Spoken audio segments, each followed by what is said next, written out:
Changing the oil and the oil filter on a Triumph Tiger Sport 660 is a fairly easy procedure.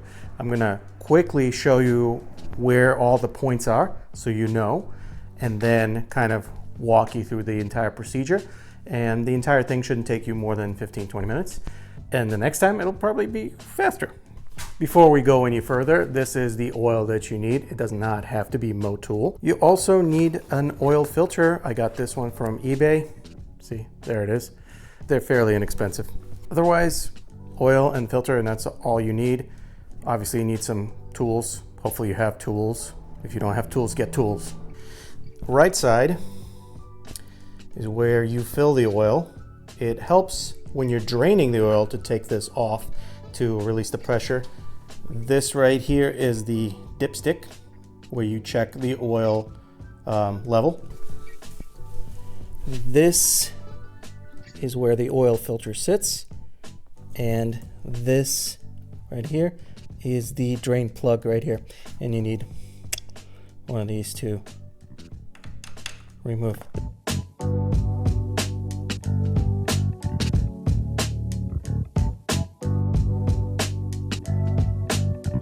This can be a little too tight sometimes.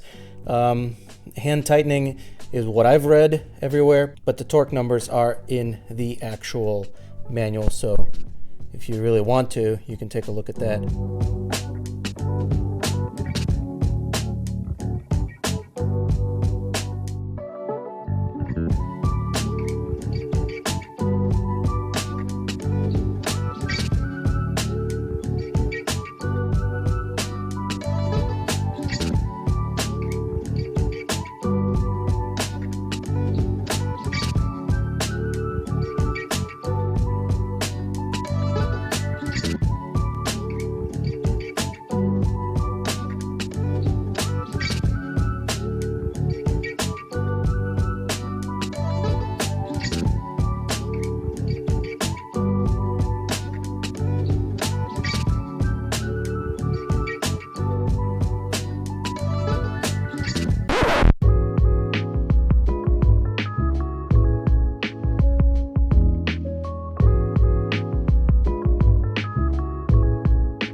So that's pretty much it. As you can see, it's a fairly quick procedure. There's no reason why you can't do it at home, especially if you have a rear wheel stand.